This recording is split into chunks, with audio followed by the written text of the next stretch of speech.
Hacemos contacto nuevamente con Gustavo Alegret, que se encuentra con Patricio Pazmiño, nuevo miembro de la Corte Interamericana de los Derechos Humanos. Gustavo, adelante.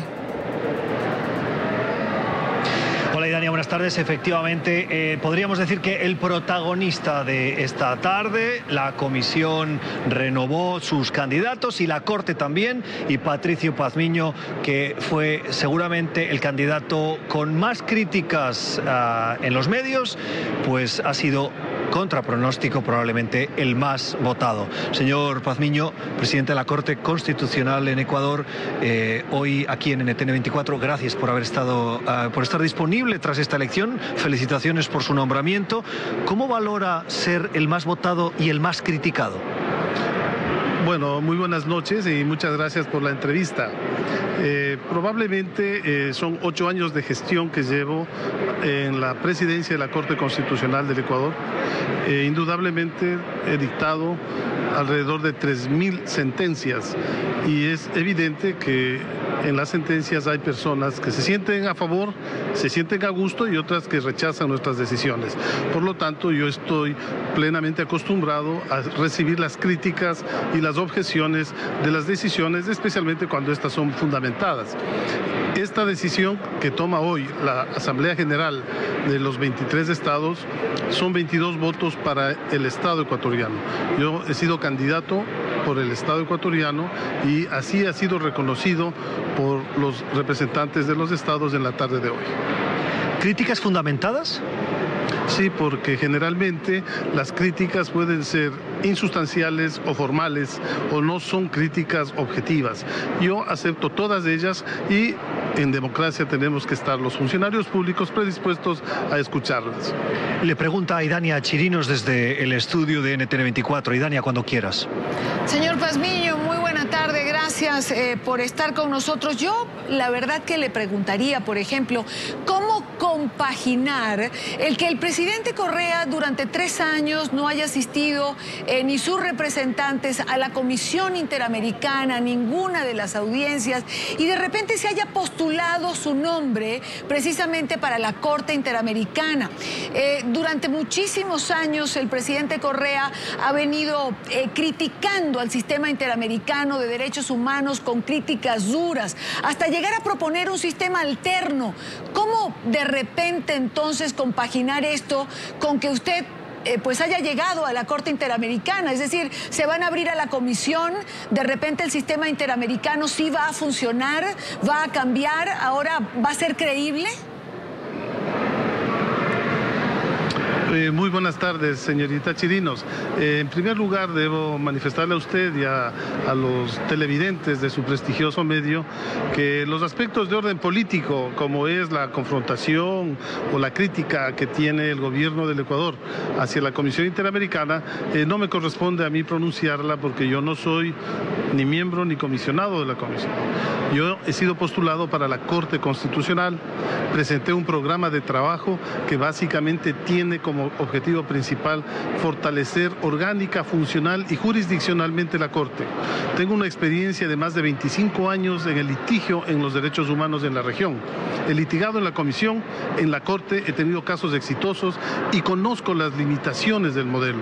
Es por eso que cuando acepté la nominación era porque el gobierno del Ecuador aceptó mi propuesta de buscar mecanismos de diálogo transparente y horizontal con la Comisión Interamericana, evitar duplicidades en la gestión, tratar de esforzarnos mancomunadamente para acelerar el despacho de causas, evitar que las decisiones se politicen y que éstas tengan una fuerte dosis y componente jurídico, lograr que efectivamente la Corte Interamericana se constituya como tal.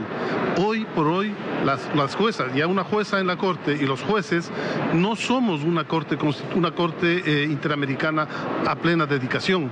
Se dedica apenas a algunas sesiones durante el año, no hay visitas in situ, la posibilidad de contar con técnicos expertos para mejorar nuestras sentencias está distante. El financiamiento es un gran desafío que tiene la Corte.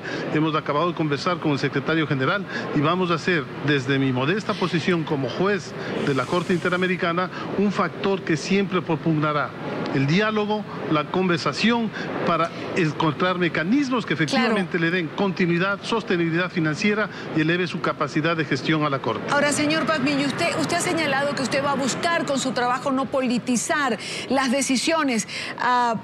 Es justamente una de las críticas que se le hacía, que digamos estando al frente del máximo tribunal en el Ecuador, hay sentencias o hay decisiones que para mucha gente tienen ese carácter político que usted señala, pretende evitar dentro de la Corte Interamericana desde su modesto puesto de juez. Bueno, efectivamente quien conoce los órganos de administración de justicia nacional y aquellos que tenemos justicia constitucional deben y conocen que nuestros actos tienen fundamentos jurídicos y sus efectos generalmente son políticos.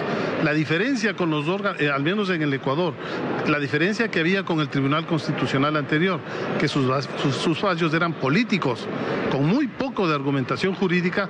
Hoy la Constitución del 2008 cambió esa estructura y nuestros fallos son eminentemente jurídicos, con efectos políticos, indudablemente, eso no podemos negar. Lo que tenemos es que asegurarnos que quienes reciben nuestros fallos y quienes impugnan los mismos tengan la suficiente argumentación jurídica. No la argumentación política. Y para eso está el sistema interamericano.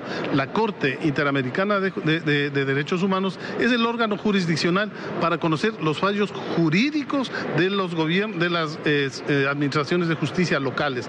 Por lo tanto, acá nosotros tenemos la obligación de velar porque las decisiones de los máximos órganos de administración de justicia de la región se ajusten a los principios de convencionalidad, que se ajusten a las doctrinas de los derechos humanos de nivel global y que por lo tanto respeten la normativa. Los efectos políticos también van a tener en esta instancia, indudablemente, pero siempre sustentados en derecho.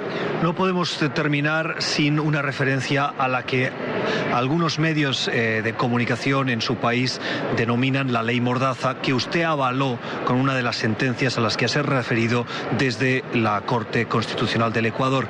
¿Cómo hace compatible una persona que ha avalado una ley que algunos medios de comunicación aseguran que limita la libertad de expresión, es decir, uno de los derechos fundamentales, con un candidato que ahora formará parte de la Corte Interamericana de Derechos Humanos? Mire, desafortunadamente cuando se han hecho intervenciones políticas para tratar de desacreditar mi postulación, se ha argumentado algo similar a lo que usted señala, que yo voy a participar en la Corte Interamericana protegiendo al gobierno del presidente Correa, que voy a proteger los fallos y decisiones. Eso es una inmensa muestra de ignorancia jurídica o una terrible muestra de mala fe, porque los estatutos de la Corte impiden que un juez pueda conocer o pronunciarse sobre casos nacionales de su país de origen. Por lo tanto, eso está prohibido y vetado. Lo que sí estamos en plena facultad y capacidad es de analizar, decidir y resolver sobre otros temas de violaciones. En el caso específico al que usted se refiere, tanto los medios de comunicación, las personas que se sienten afectadas por esa decisión, tienen que acudir a la instancia jurídica pertinente y demostrar, porque lo importante de un tribunal no es denunciar, sino demostrar con argumentos sólidos que efectivamente una norma o una decisión de un órgano jurisdiccional ha sido vulnerador de derechos y por lo tanto tendrán que demostrar, si es que acuden ante una instancia jurídica superior, que esa ley ha estado violando principios, normas convencionales o derechos humanos. Patricio Pazmiño, presidente de la Corte Constitucional del Ecuador y el protagonista probablemente de esta tarde aquí en el marco de esta Asamblea General, donde se ha elegido esos miembros de la Corte Interamericana de Derechos Humanos, el señor Pazmiño, el más votado. Y Dania, es todo desde Washington. Devuelvo nuestra conexión a nuestro Centro Internacional de Noticias. Gracias a Gustavo Alegre, gracias al señor Pazmiño por estar con nosotros. Lo acaban de elegir. Gracias de verdad a ambos por estar en la tarde de NTN 24.